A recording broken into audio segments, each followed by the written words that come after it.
Hello student.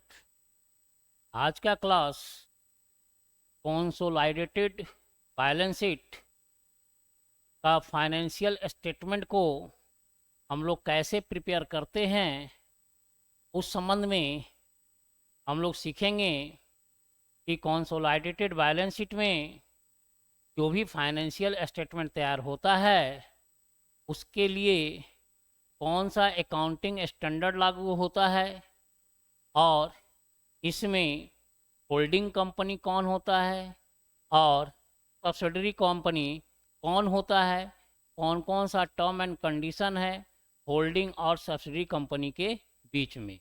तो आइए इन सभी चीज़ों को बारीकी से सीखते हैं। तो क्या है कंसोलिडेटेड बैलेंस शीट? हम लोगों को सीखना है क्या? Consolidated balance sheet of holding company, मतलब कंसोलिडेटेड बैलेंस शीट सीखना है हमको किसका? होल्डिंग कंपनी का, जिसको हम पेरेंट कंपनी के नाम से भी जानते हैं। पेरेंट कंपनी बोलिए या consolidated balance sheet of holding company बोलिए, तो दोनों एक ही चीज़ है। सबसे पहले हम जानेंगे कि होल्डिंग कंपनी क्या है और सब्सिडरी कंपनी क्या है। होल्डिंग कंपनी किसको कहते हैं और सब्सिडरी कंपनी किसको कहते हैं, पहले इन चीज़ों को जानेंगे। तो देखिए, एक है एच लिमिटेड, समझिएगा ठीक से। एक है एच लिमिटेड और एक है एस लिमिटेड। दो कंपनी है, एक है एच लिमिटेड और दूसरा है एस लिमिटेड। ये दो कंपनी है, दोनों अपना अपना बिजनेस कर रही है, अपना अपना वर्क परफॉर्मेंस कर रही है, अपना अपना फाइनेंशियल स्टेटमेंट को तैयार कर रही है, दोनों कंपनी अलग अलग। लेकिन होता क्या है कि जब एच लिमिटेड मान लीजिए होल्डिंग कंपनी और एस लिमिटेड मान लीजिए सब्सिडरी कंपनी। होल्डिंग कंपनी के लिए सेक्शन 2 सबसेक्शन 46 लागू होता है। ये होल्डिंग कंपनी के लिए कौन सा सेक्शन लागू होता है? Section 2 subsection 46 of Indian company act 2013 में लागू होता है होल्डिंग कंपनी के लिए। सब्सिडरी कंपनी के लिए हमारा कंपनी एक्ट 2013 का सेक्शन 2 सब सेक्शन 87 लागू होता है सब्सिडरी कंपनी के लिए। तो मान लीजिए एच लिमिटेड क्या है? होल्डिंग कंपनी है। एस लिमिटेड क्या है? सब्सिडरी कंपनी है। तो ऐसा मत समझिएगा कि एच लिमिटेड लिखा हुआ है इसलिए होल्डिंग है और एस लिमिटेड लिखा हुआ है इसलिए सब्सिडरी है। ऐसा भी हो सकता है कि एच लिमिटेड का जगह एक्स लिमिटेड हो, यहाँ वाई लिमिटेड हो, यहाँ ए लिमिटेड हो, यहाँ बी लिमिटेड हो। इससे मतलब नहीं है। हम सुविधा के लिए एच लिमिटेड का मतलब होल्डिंग कंपनी बोले समझने के लिए, और एस लिमिटेड का मतलब सब्सिडरी कंपनी बोले।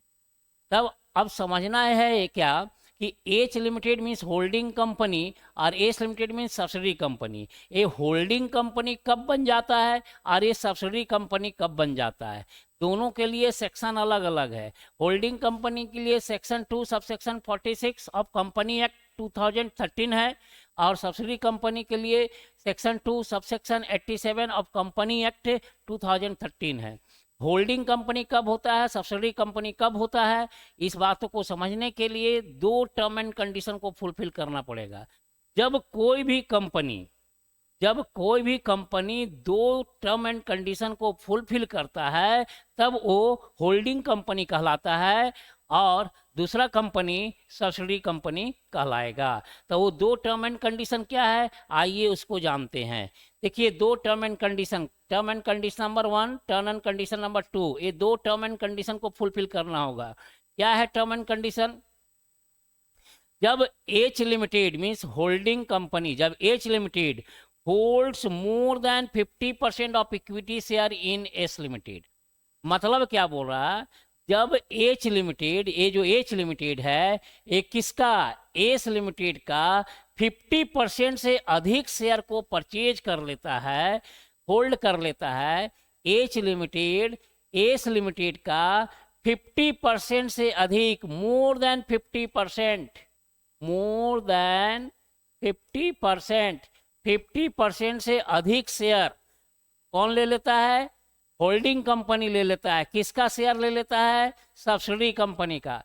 जब सब्सिडरी कंपनी का 50% से अधिक शेयर होल्डिंग कंपनी होल्ड कर लेता है, तो उस कंडीशन में होल्डिंग एच लिमिटेड जो है वो होल्डिंग कंपनी कहलाएगा और एस लिमिटेड जो है वो सब्सिडरी कंपनी कहलाएगा। पहला टर्म एंड कंडीशन। पहला टर्म एंड कंडीशन है कोई भी कंपनी, हम एच लिमिटेड लिखे, यहाँ एक्स लिमिटेड भी हो सकता है, यहाँ वाई लिमिटेड हो सकता है, यहाँ ए लिमिटेड हो सकता है, यहाँ बी लिमिटेड हो सकता है, उससे मतलब नहीं है। मतलब सिर्फ ये है कि दो टर्म एंड कंडीशन को फुलफिल करना है। पहला टर्म एंड कंडीशन क्या है कि जब कोई कंपनी किसी दूसरे कंपनी का 50% से अधिक शेयर को टेक ओवर कर लेता है, तो इस स्थिति में टेक ओवर करने वाला कंपनी होल्डिंग कंपनी कहलाएगा और जिस कंपनी का शेयर को टेक ओवर किया गया है वो कंपनी सब्सिडरी कंपनी कहलाएगा। पहला टर्म एंड कंडीशन। दूसरा टर्म एंड कंडीशन क्या है? पूरा एच लिमिटेड का मतलब होल्डिंग कंपनी, ए है holding company. H limited controls appointment and removal of whole और maximum director of S limited. मतलब क्या बोला जा रहा, जब एच लिमिटेड जो है एस लिमिटेड का सभी डायरेक्टर को, होल और मैक्सिमम मतलब पूरा का पूरा डायरेक्टर, किसका डायरेक्टर? सब्सिडरी कंपनी का पूरा डायरेक्टर को अपॉइंट करेगा या रिमूवल करेगा। कौन? H limited. तो कहलाएगा एच लिमिटेड होल्डिंग कंपनी और एस लिमिटेड सब्सिडरी कंपनी। मतलब जब कोई एक कंपनी दूसरे कंपनी का पूरा होल या मैक्सिमम डायरेक्टर को अपॉइंट करने का जिम्मेवारी ले लेगा, उसको रिमूवल करने का जिम्मेवारी रहेगा जिस कंपनी के ऊपर में, वो कंपनी होल्डिंग कंपनी कहलाएगा। और जिस कंपनी का डायरेक्टर को अपॉइंट करेगा या रिमूवल करेगा वो कंपनी सब्सिडरी कंपनी कहलाएगा। तो इस तरीका से दो टर्म एंड कंडीशन है और ये दोनों टर्म एंड कंडीशन जो भी कंपनी फुलफिल करेगा वो कंपनी होल्डिंग कंपनी कहलाएगा और जिस कंपनी का शेयर को टेक ओवर करेगा या डायरेक्टर को रिमूव करेगा या अपॉइंटमेंट करेगा तो वो कंपनी सब्सिडरी कंपनी कहलाएगा। इस प्रकार से आपका होल्डिंग कंपनी और सब्सिडरी कंपनी होता है। अब इन दोनों का फाइनेंशियल स्टेटमेंट बनाने के लिए, होल्डिंग कंपनी हो या सब्सिडरी कंपनी, इन दोनों का फाइनेंशियल स्टेटमेंट बनाने के लिए अकाउंटिंग स्टैंडर्ड 21 लागू होता है। इन दोनों कंपनी का फाइनेंशियल स्टेटमेंट को बनाने के लिए आपको अकाउंटिंग स्टैंडर्ड 21 का रूल को फॉलो करना पड़ेगा। इसके लिए अकाउंटिंग स्टैंडर्ड क्या लागू होता है? 21 लागू होता है। इस प्रकार से हम लोगों ने जाना कि होल्डिंग कंपनी कौन है और सब्सिडरी कंपनी कौन है। आगे देखते हैं क्या है।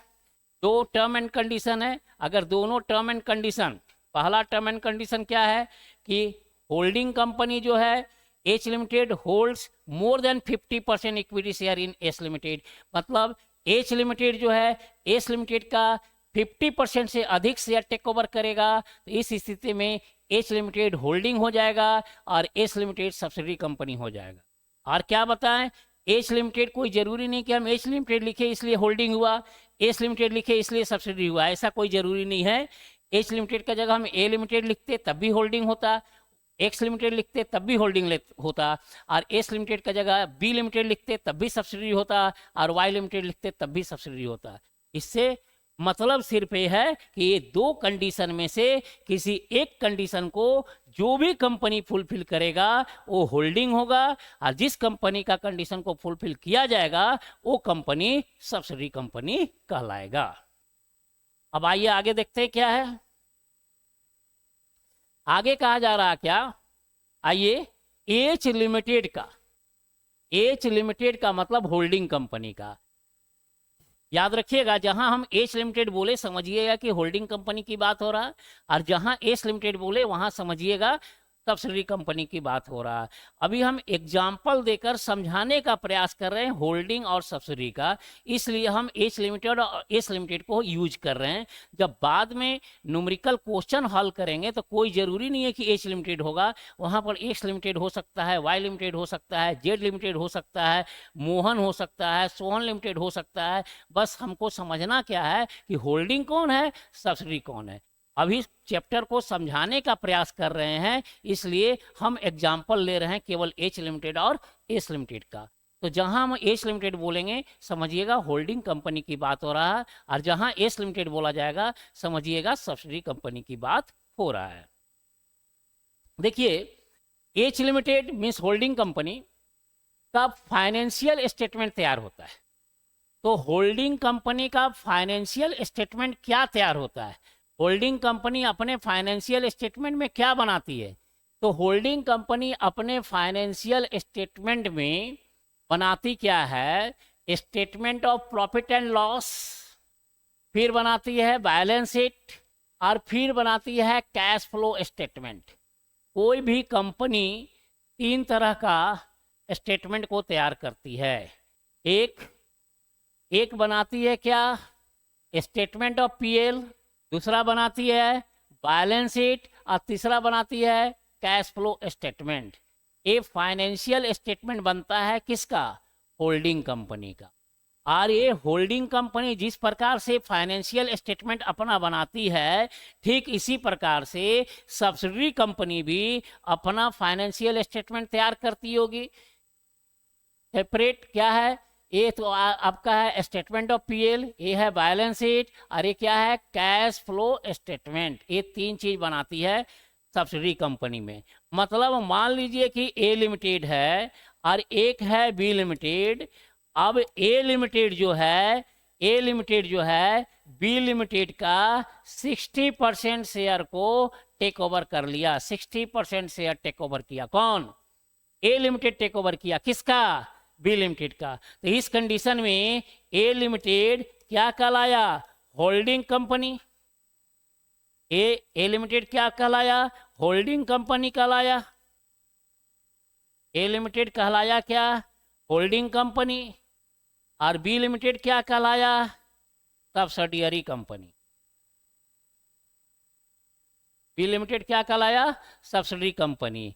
अब जो है ये होल्डिंग और सब्सिडियरी का रिलेशन बनने के पहले ए लिमिटेड होल्डिंग कंपनी कब कहलाया, जब ए लिमिटेड बी लिमिटेड का 60% शेयर को टेक ओवर किया। 60% शेयर टेक ओवर करने का मतलब है 50% से ज़्यादा शेयर को टेक ओवर कर लिया। तो इस स्थिति में ए लिमिटेड होल्डिंग कंपनी कहलाया और बी लिमिटेड सब्सिडरी कंपनी कहलाया। अब यहाँ पर क्या है कि जब इन दोनों के बीच में सब्सिडरी कंपनी और होल्डिंग कंपनी का रिलेशन नहीं बना था, उस समय ए का अपना फाइनेंशियल स्टेटमेंट था। ए का क्या था, अपना फाइनेंशियल स्टेटमेंट था, और बी का भी अपना सेपरेट फाइनेंशियल स्टेटमेंट बना करता था। फाइनेंशियल स्टेटमेंट बना करता था। ए का भी अपना फाइनेंशियल स्टेटमेंट बना करता था, बी का भी अपना फाइनेंशियल स्टेटमेंट बना करता था। लेकिन ये अपना फाइनेंशियल स्टेटमेंट में क्या बनाता था, तो यहाँ पर बनाता था क्या, स्टेटमेंट ऑफ पीएल बनाता था, बैलेंस शीट बनाता था और कैश फ्लो स्टेटमेंट बनाता था। और बी लिमिटेड जो है वो भी अपना फाइनेंशियल स्टेटमेंट बनाता था। इसमें क्या क्या बनाता था, statement of PL, balance sheet और कैश फ्लो स्टेटमेंट बनाता था। लेकिन जब ये दोनों कंपनी आपस में होल्डिंग और सब्सिडरी कंपनी का रिलेशन जब बना लिया, तो इस स्थिति में अब क्या करना है कि दोनों कंपनी का फाइनेंशियल स्टेटमेंट को मर्ज करते हुए एक स्टेटमेंट अलग से तैयार करना है, जिसमें दोनों कंपनी का फाइनेंशियल स्टेटमेंट को ऐड कर देना है, इकट्ठा कर देना है, और दोनों कंपनी का फाइनेंशियल स्टेटमेंट को इकट्ठा करके एक स्टेटमेंट तैयार करेंगे। उसको बोलेंगे consolidated balance sheet of holding company. तो इस चैप्टर में आप लोगों का सिलेबस में हमको पढ़ना क्या है कि ये बैलेंस शीट जो है, इस बैलेंस शीट के बारे में हमको पढ़ना है। मतलब दोनों कंपनी का बैलेंस शीट को हमको इकट्ठा करके एक बैलेंस शीट बना देना है, और जिस बैलेंस शीट का नाम होगा क्या, कंसोलिडेटेड बैलेंस शीट कहलाएगा। तो आप लोगों का सिलेबस में केवल बैलेंस शीट को कंसोलिडेटेड करने के लिए कहा गया है ना। अब इसके बाद स्टेटमेंट ऑफ पीएल और कैश फ्लो स्टेटमेंट को कंसोलिडेट करने के लिए नहीं कहा गया है। तो आप लोग का सिलेबस में केवल बैलेंस शीट, दोनों कंपनी का, होल्डिंग कंपनी और सब्सिडरी कंपनी का, दोनों कंपनी का बैलेंस शीट को केवल कंसोलिडेटेड करने की बात है आप लोगों का सिलेबस में। मतलब बीकॉम सेमेस्टर 4 का जो सिलेबस है, उस सिलेबस में केवल बैलेंस शीट का कंसोलिडेटेड करना है, होल्डिंग और सब्सिडरी कंपनी का बैलेंस शीट को, स्टेटमेंट ऑफ पीएल को और कैश फ्लो स्टेटमेंट को कंसोलिडेटेड करने की बात नहीं है, मतलब सिलेबस में नहीं है। तो हम लोग केवल पढ़ेंगे कि होल्डिंग कंपनी का और सब्सिडरी कंपनी का बैलेंस शीट को कंसोलिडेटेड कैसे किया जाए।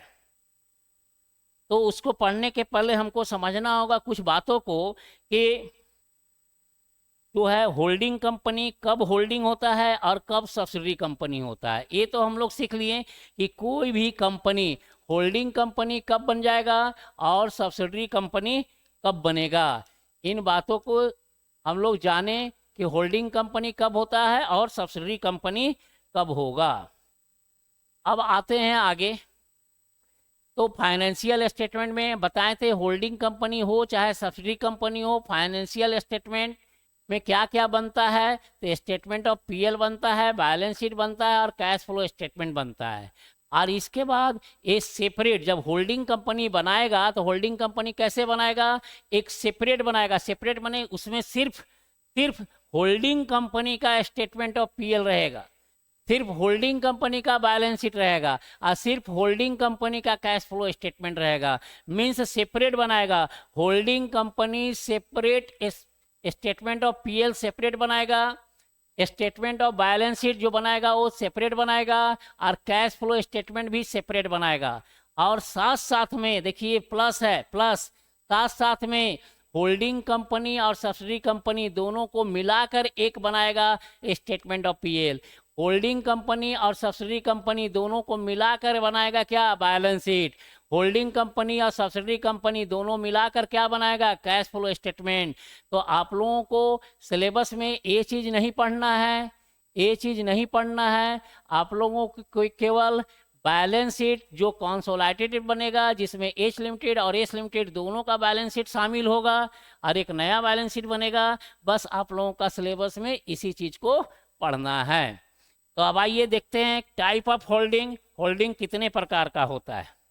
टाइप ऑफ होल्डिंग का मतलब होल्डिंग कितने प्रकार का होता है। इसका मतलब क्या हुआ, type of holding. Type of holding जो होता है, एक होता है 100% होल्डिंग और एक होता है पार्शियल होल्डिंग। मतलब एच लिमिटेड का शेयर को जब टेक ओवर करेगा तो 100% भी टेक ओवर कर सकता है या पार्शियल पार्ट भी टेक ओवर कर सकता है। पार्शियल का मतलब 50% से उधर ऊपर, मोर देन 50% बट लेस देन 100%, तो उसको बोलेंगे पार्शियल। और 100% मतलब क्या हुआ, 100% होल्डिंग। 100% का मतलब पूरा का पूरा शेयर टेक ओवर कर लेना। जब होल्डिंग कंपनी जब एक कंपनी किसी दूसरे कंपनी का 100% शेयर को टेक ओवर कर लेता है तो उसको बोलते हैं 100% होल्डिंग। और जब एक कंपनी किसी दूसरे कंपनी का मोर than 50% but less than 100% share को टेक ओवर करता है तो उसको बोलते हैं हम क्या, पार्शियल होल्डिंग। अब एक एग्जांपल के द्वारा हम समझते हैं पार्शियल होल्डिंग को और 100% होल्डिंग को। जैसे लिखा हुआ है क्या, क्वेश्चन में है 5000 equity share, 5000 equity share at the rate of ₹10 each in S limited.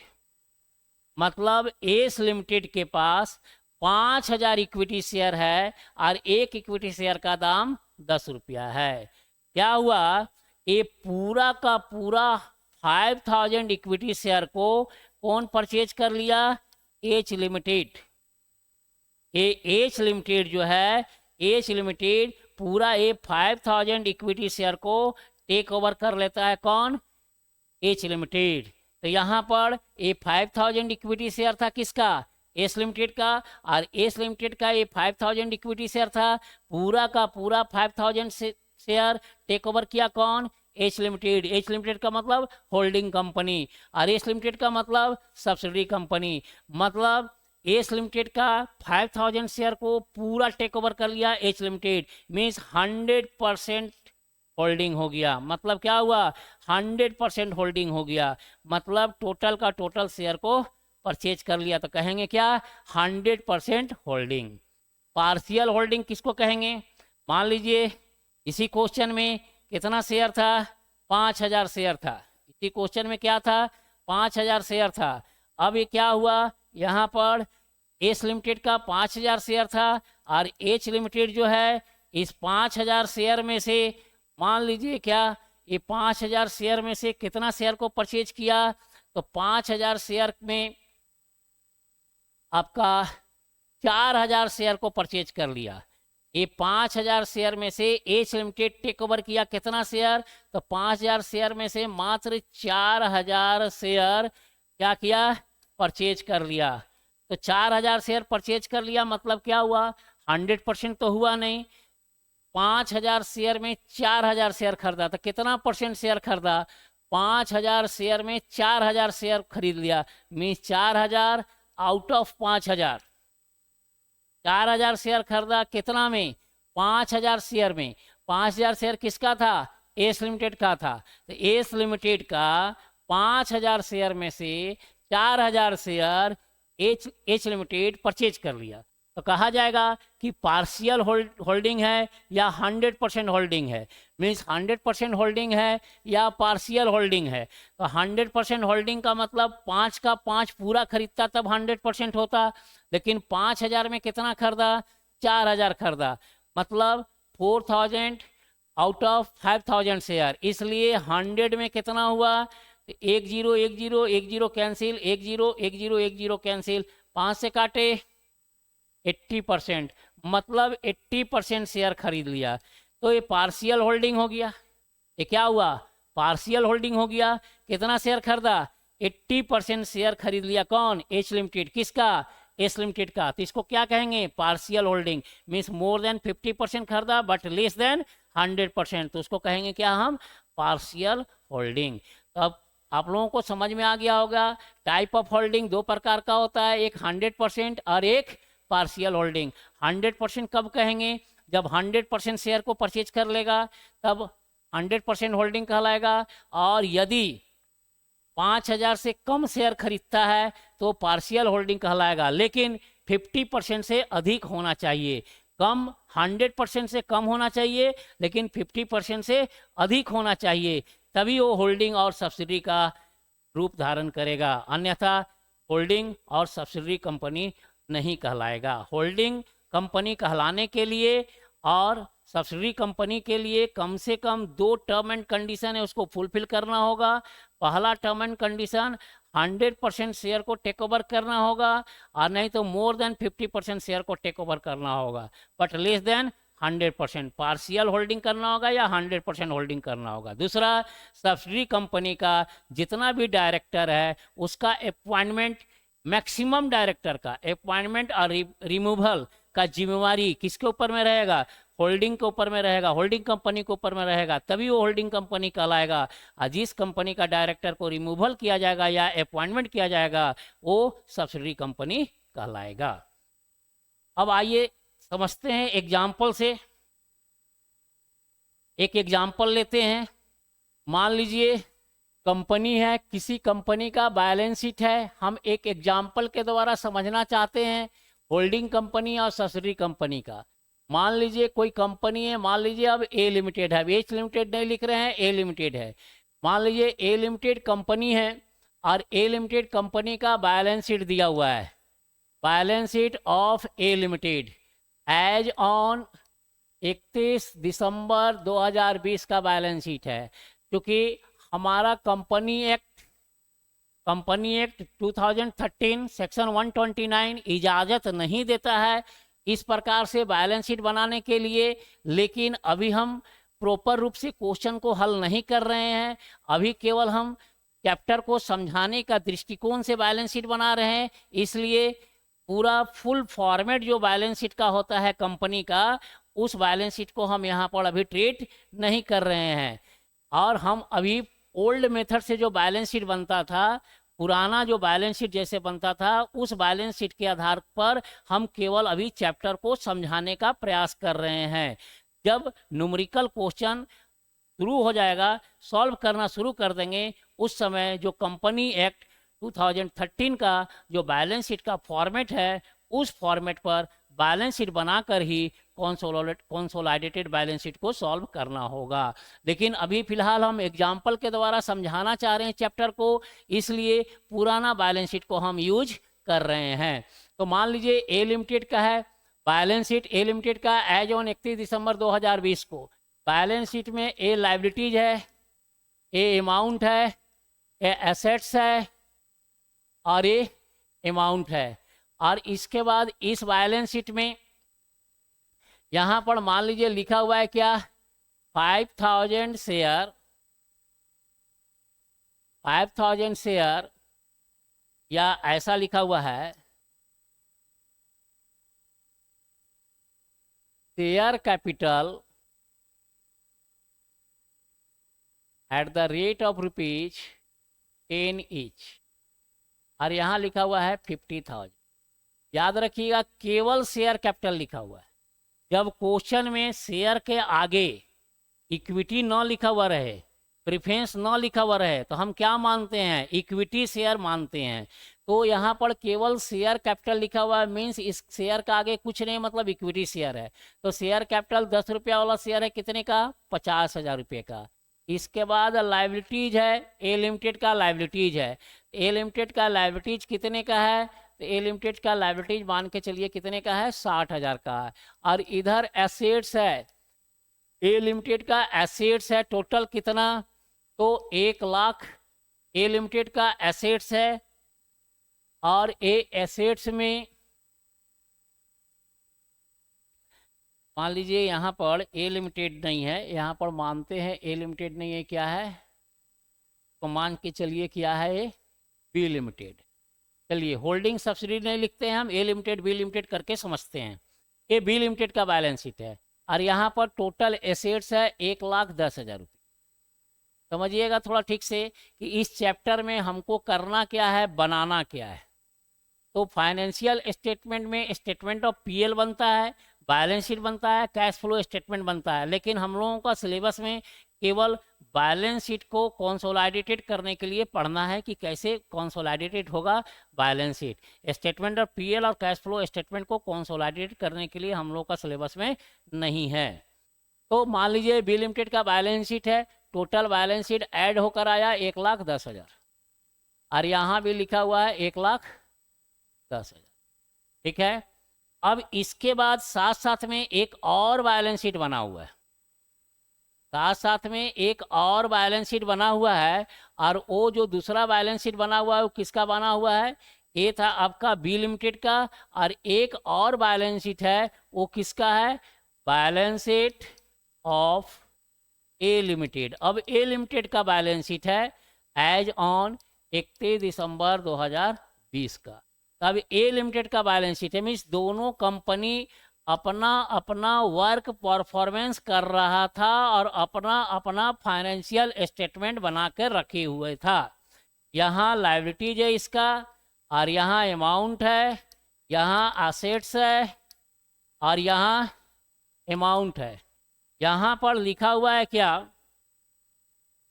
इसका शेयर कैपिटल है at the rate of ₹10 each. अब इसका शेयर कैपिटल मानते हैं कि इसका शेयर कैपिटल कितना है, 1 लाख, और इसके बाद इसका लायबिलिटीज है कितना, तो 50,000। और इसके बाद अब क्वेश्चन में क्या लिखा हुआ है, क्वेश्चन में लिखा हुआ है यहाँ पर कि बी लिमिटेड का ए लिमिटेड के द्वारा, ए लिमिटेड के द्वारा, ए लिमिटेड है, ए लिमिटेड के द्वारा बी लिमिटेड का पूरा 100% शेयर को टेक ओवर कर लिया गया। कौन टेक ओवर किया? ए लिमिटेड। किसका शेयर को टेक ओवर किया? बी लिमिटेड का। पूरा 100% शेयर को टेक ओवर किया। तो 100% शेयर टेक ओवर कैसे किया? तो बी लिमिटेड का नंबर ऑफ शेयर अगर देखते हैं तो बी लिमिटेड का नंबर ऑफ शेयर कितना होगा? तो शेयर कैपिटल 50,000 का, एक शेयर का दाम 10 है, तो अगर 50,000 को हम 10 से डिवाइड करेंगे तो इस कंपनी का, बी लिमिटेड का नंबर ऑफ शेयर कितना होगा? Number of share of B limited. तो बी लिमिटेड का नंबर ऑफ शेयर कितना होगा? तो शेयर कैपिटल 50,000 है, एक शेयर का दाम 10 है, तो नंबर ऑफ शेयर हो गया 5,000 इक्विटी शेयर। अब 5,000 इक्विटी शेयर हो गया, 10 शेयर का रेट है, तो 50,000 को 10 से डिवाइड करेंगे, 5,000 हो गया। और इस पूरा 5,000 शेयर को, बी लिमिटेड का पूरा 5,000 शेयर को टेक ओवर किया कौन? ए लिमिटेड। तो यहाँ पर होल्डिंग कंपनी कौन बना? ए लिमिटेड। बी लिमिटेड क्या हो गया? Subsidiary company. इससे पहले दोनों का बैलेंस शीट क्या है? सेपरेट सेपरेट है। बी लिमिटेड मतलब सब्सिडरी कंपनी, इसका बैलेंस शीट सेपरेट है। ए लिमिटेड होल्डिंग कंपनी बना, तो इसका भी बैलेंस शीट सेपरेट है। अब ये दोनों का बैलेंस शीट सेपरेट सेपरेट है, और बोला जा रहा है यहाँ पर कि ए लिमिटेड के द्वारा बी लिमिटेड का पूरा 5,000 शेयर को टेक ओवर कर लिया गया। कितना में? मानिए कि 50,000 में ही टेक ओवर कर लिया। मान के चलिए कि 50,000 में ही टेक ओवर कर लिया। तो कौन टेक ओवर किया? ए। किसका कंपनी का शेयर को खरीदा? बी का। मीन्स ए नाम का जो कंपनी है वो बी नाम का कंपनी में अपना पैसा इन्वेस्ट किया। तो इसके लिए शेयर कैपिटल है, बी लिमिटेड के लिए शेयर कैपिटल है। जब इस शेयर कैपिटल को ए लिमिटेड टेक ओवर कर लेगा, मीन्स परचेज कर लेगा, तो ए लिमिटेड के लिए क्या कहलाएगा? इन्वेस्टमेंट कहलाएगा। ए लिमिटेड के लिए क्या कहलाएगा? इन्वेस्टमेंट कहलाएगा। अब यहां लिखेंगे investment in share of B limited. Investment in 5,000 share, 5,000 share of B limited. कितना में परचेज कर लिया? 50। मतलब ये 5,000 शेयर था 50,000 रुपये का, ये पूरा 5,000 शेयर 50,000 रुपया का बी लिमिटेड का शेयर को टेक ओवर कर लिया। कौन? ए लिमिटेड, जो अपना बैलेंस शीट का एसेट साइड में दिखा दिया। इन्वेस्टमेंट इन 5,000 शेयर और बी लिमिटेड कितने का? 50 इन्वेस्ट कर लिया। और इसके बाद जो है इसका भी अपना एसेट, इसका भी अपना एसेट्स है। अब एसेट्स में क्या है? ए आया 1.5 लाख और ये आया 1.5 लाख। 1.5 लाख में तो 50,000 का इन्वेस्टमेंट है, मतलब ए लिमिटेड अपना पैसा इन्वेस्ट किया था बी लिमिटेड में 50,000 रुपया। कैसे इन्वेस्ट किया था? तो 5,000 पूरा शेयर को परचेज कर लिया था 50,000 में। तो इसका एसेट्स कितना है? 1 लाख। मतलब दोनों कंपनी का बैलेंस शीट अलग अलग है। अब बोल रहा है क्या कि जब ए लिमिटेड के द्वारा बी लिमिटेड का 100% शेयर को टेक ओवर कर लिया, तो अब दोनों कंपनी क्या हुआ? होल्डिंग और सब्सिडी का रिलेशन बन गया। तो अब बोल रहा क्या? Prepare balance sheet. अब क्वेश्चन में लिखा हुआ है क्या? Prepare consolidated, prepare consolidated balance sheet. अब हम लोग को क्या बनाना है? इन दोनों बैलेंस शीट को मिलाकर एक इकट्ठा बैलेंस शीट बनाना है, जिसको हम कंसोलिडेटेड बैलेंस शीट बोलते हैं। याद रखिएगा, इसमें और भी चीज है। Pre acquisition general reserve, pre acquisition profit loss, post acquisition profit loss, pre acquisition profit loss, बहुत सारा कैलकुलेशन सीखना होगा। लेकिन अभी हम सिंपल एक क्वेश्चन के द्वारा हम समझाना चाह रहे हैं चैप्टर को कि इसमें कंसोलिडेटेड बैलेंस शीट बनता कैसे है। बस एक उदाहरण के द्वारा केवल हम चैप्टर को समझाने का प्रयास कर रहे हैं।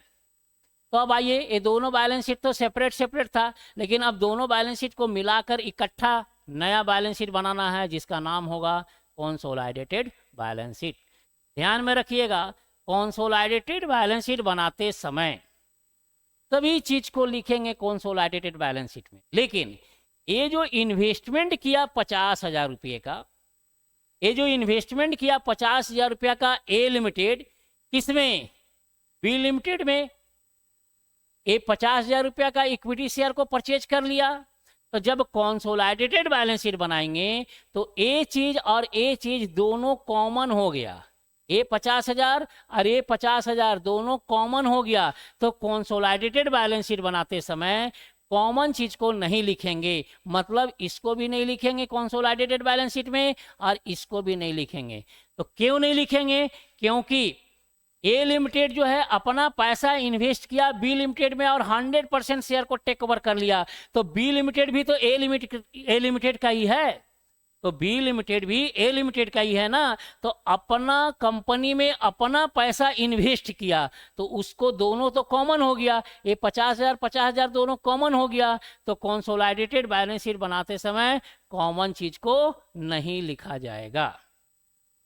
अब आइए कंसोलिडेटेड बैलेंस शीट बना देते हैं। कैसे बनता है समझिए चीजों को। तो लिखेंगे क्या? Consolidated balance sheet as on 31 दिसंबर 2020। अब कंसोलिडेटेड बैलेंस शीट देखिए, चूंकि हम बार बार बोल रहे हैं कि इस तरह का बैलेंस शीट बनाने के लिए कंपनी एक्ट 2013 सेक्शन 129 हमको इजाज़त नहीं देता है, लेकिन फिर भी हम केवल चैप्टर को समझाने के लिए इस तरह का बैलेंस शीट को बना रहे हैं, ओल्ड बैलेंस शीट को। लेकिन जब न्यूमेरिकल क्वेश्चन बताना शुरू करेंगे तो ओरिजिनल जो कंपनी एक्ट 2013 के अनुसार जो बैलेंस शीट का परफॉर्मा है उसी के आधार पर हम लोग मैथ को सॉल्व करेंगे। अभी केवल चैप्टर समझाने के लिए इस प्रकार से बैलेंस शीट बता रहे हैं ताकि चैप्टर आपको समझ में आवे। ये लायबिलिटीज है, अमाउंट है, एसेट्स है और ये अमाउंट। आइए कंबाइंड करके कैसे बनता है देखिए। हम क्या बोले थे? ये 50,000 को नहीं लिखना है, 50,000 को नहीं लिखना है। ये 50,000 को नहीं लिखना है तो एसेट्स को तो लिखना है। दोनों कंपनी का अपना एसेट्स है। तो देखिए यहाँ पर ए लिमिटेड का एसेट्स कितना है? ए लिमिटेड का एसेट्स 1 लाख का है। यहाँ लिखेंगे क्या? ए लिमिटेड का जो एसेट्स है 1 लाख का, उसको लिखेंगे। ए लिमिटेड का एसेट्स को लिखेंगे। यहाँ एसेट्स में लिखेंगे यहाँ पर एसेट्स, यहाँ लिखेंगे ए लिमिटेड और यहाँ लिखेंगे बी लिमिटेड और यहाँ लिखेंगे लायबिलिटीज, यहाँ ए लिमिटेड और यहाँ बी लिमिटेड और यहाँ लिख देंगे क्या? Share capital at the rate of ₹10 each. ये किसका शेयर कैपिटल को लिखेंगे? केवल ए लिमिटेड का शेयर कैपिटल को लिखेंगे। क्यों? क्योंकि बी लिमिटेड का शेयर कैपिटल को तो ऑलरेडी ए लिमिटेड टेक ओवर कर चुका है। तो यहाँ पर शेयर कैपिटल जो है बी लिमिटेड का शेयर कैपिटल को तो ए लिमिटेड टेक ओवर कर चुका है। तो यहाँ पर 50,000 रुपया, ये 50,000, ये तो कैंसिल हो जाएगा, इसको तो लिखना नहीं है। तो लिखना क्या है? ए लिमिटेड का शेयर कैपिटल को लिखना है 10 रुपया वाला। कितने का है? 1 लाख का। यहाँ लिख देंगे 10 रुपया वाला शेयर कैपिटल कितने का है? 1 लाख का। तो 1 लाख लिख देंगे। 10 रुपया वाला शेयर कैपिटल को यहाँ लिख देंगे 1 लाख। अब आइए एसेट्स। एसेट्स कितने कितने का वो देखते हैं। ए लिमिटेड का एसेट्स कितना है, बी लिमिटेड का एसेट्स कितना है। ए लिमिटेड का एसेट्स 1 लाख, बी लिमिटेड का एसेट्स 1,10,000। देखिए यहाँ 1,10,000 है बी लिमिटेड का, ए लिमिटेड का 1 लाख है। यहाँ लिखेंगे ए लिमिटेड का 1 लाख और बी लिमिटेड का 1,10,000। टोटल मिलाकर कितना हुआ? 2,10,000। इसके बाद लायबिलिटीज में आते हैं। लायबिलिटीज देखिए, ए लिमिटेड का 50,000, बी लिमिटेड का 60,000। 50,000 ए का, बी का 60,000।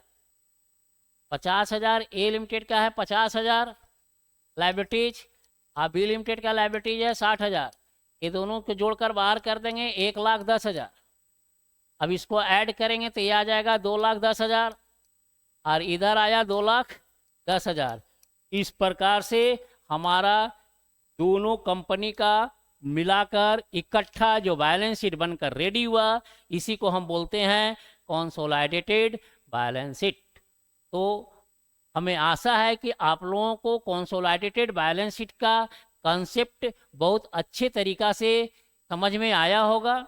नेक्स्ट क्लास में अब बताएंगे कि अगर दोनों बैलेंस शीट, होल्डिंग कंपनी और सब्सिडरी कंपनी का बैलेंस शीट में जनरल रिजर्व रहेगा, पीएल रहेगा, और भी डिफरेंट डिफरेंट एसेट्स लायबिलिटीज रहेगा, टेक ओवर करेगा, पार्शियल टेक ओवर करेगा, 100% टेक ओवर करेगा होल्डिंग कंपनी सब्सिडरी कंपनी का शेयर को, तब उसमें कंसोलिडेटेड बैलेंस शीट को हम कैसे सॉल्व करेंगे, इसको नेक्स्ट क्लास में बताएंगे।